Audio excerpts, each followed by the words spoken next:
Je souhaite m'entretenir avec vous de notre consommation d'énergie. Notre énergie si précieuse, si enviable par les autres. Celle qui leur fait dire que nous sommes si forts, si inébranlables.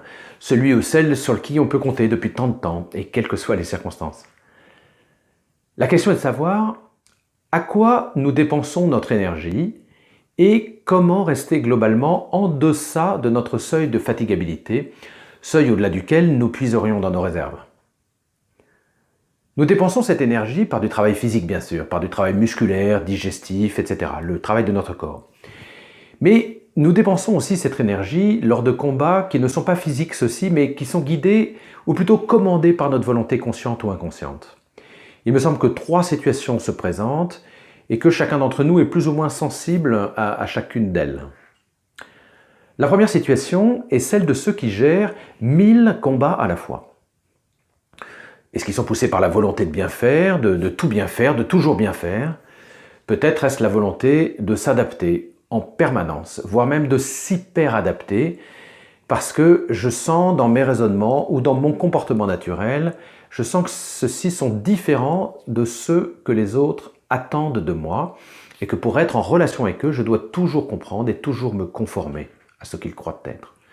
C'est ce que je crois être les limites des autres ou mes propres limites qui viennent contrecarrer mon ambition, ma volonté, mon besoin de perfectionnisme ou mon exigence envers moi-même ou envers les autres.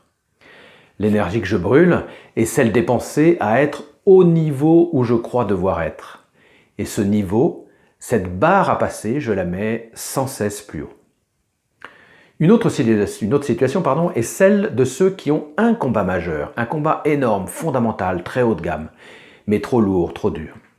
Ce combat est-il une lutte fondamentale pour défendre un principe, une valeur, un idéal de justice, philosophique ou spirituel? C'est ma responsabilité face au monde peut-être, pour répondre à mon besoin de le sauver, de le soigner ou de réparer ce qui est une injustice terrible pour moi. L'énergie que je brûle est celle de ma lutte contre ceux qui s'opposent, qui défendent ce que je crois pour ma part être indéfendable. Enfin, une autre situation encore est celle de ceux qui n'ont pas assez de combat, ou qui n'ont plus de combat, plus du tout de combat, et alors jaillit le sentiment d'impuissance ou d'inutilité. Et quand il n'y a plus de combat, mon utilité, voire ma fécondité sont bafouées. Moi qui ai été indispensable depuis tant d'années, ça sert à quoi d'être là si je ne sers à rien, si on ne me demande rien? L'énergie que je brûle est celle de ma lutte pour proposer, pour promouvoir, pour agir sans retour positif et parfois sans retour tout court. Ces 3 manières de dépenser l'énergie en pure perte sont les 3 entrées du processus de burn-out, de burn-out et de bore-out.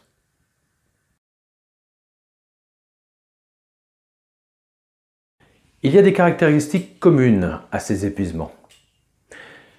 La première est que toutes les personnes en question sont sous pression. Cette pression, qui est une pression exogène de l'environnement, soit professionnel, soit familial, c'est peut-être la pression des résultats ou la pression des responsabilités. La deuxième condition est une autre forme de pression, celle-ci qui est une pression endogène. C'est la pression du devoir. Être celui que je dois être.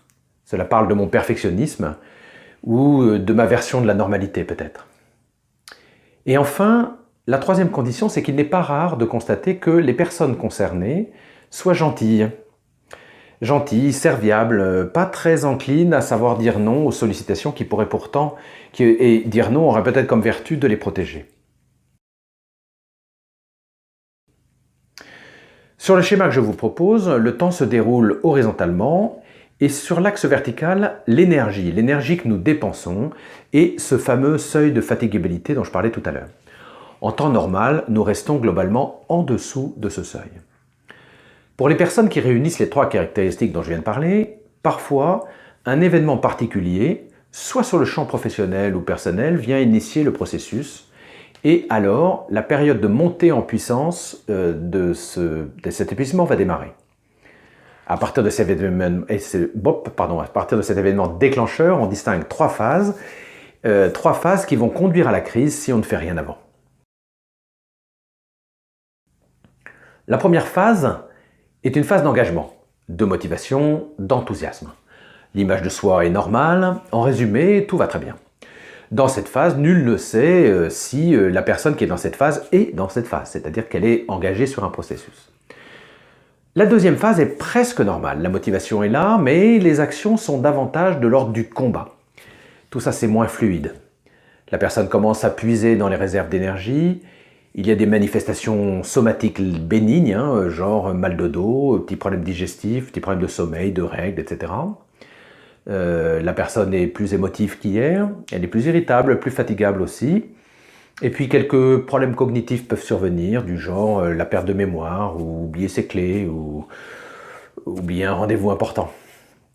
Dans cette phase, il est fréquent que l'entourage, les gens qui nous aiment, que l'entourage alerte et que la personne considérée n'entende pas ces alertes.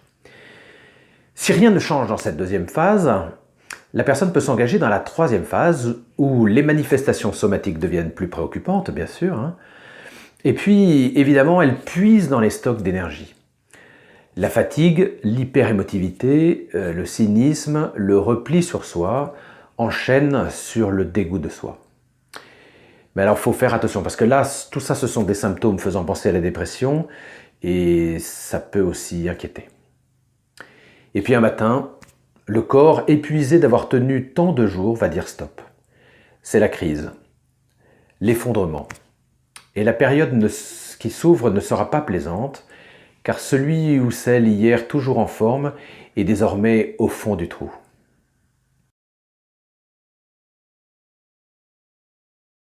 L'épuisement ne touche pas tout le monde. Seuls ceux qui sont impactés par les caractéristiques que j'ai énumérées tout à l'heure sont éventuellement concernés. Les autres, non.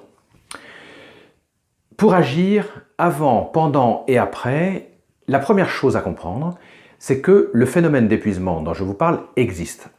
Ce phénomène, ça n'est pas du flan ni une stratégie pour se défiler. Cet épuisement touche ceux qui sont les derniers à qui on pense. Donc ce qui est fondamental, ça va être d'ouvrir les yeux, de se questionner et de nous laisser alerter par les signaux faibles émis par les personnes. Sur le champ de la pression, sur le champ du contexte qui pousse et oblige chacun, il y a évidemment quelque chose à faire concernant le management. Les objectifs, les contraintes, le temps, les rythmes, les moyens, les ressources mises à disposition sont-ils adaptés? Sont-ils adéquats? Et puis d'autre part, sont-ils confiés aux bonnes personnes? Est-ce que par hasard, on ne laisse pas un peu de côté certaines personnes? Il va aussi en termes de fermeté de la décision, sur le dire je sais pas plutôt que de ne rien dire. Il va falloir aussi écouter les gens, les aider à libérer leurs paroles en se mettant davantage en position basse plutôt qu'en position haute de sachant et de sachant ce qui est bon pour eux. Le deuxième champ, c'est avec la personne. Avec la personne, le retour en deçà de la ligne de fatigabilité est essentiel. Du repos, des vacances, sans connexion avec la pression, bien sûr, et ça, c'est pas gagné pour quelqu'un qui est encore en phase 2. C'est le temps pour travailler sur les priorités, la responsabilité, l'important et l'urgent, prioriser tout ça.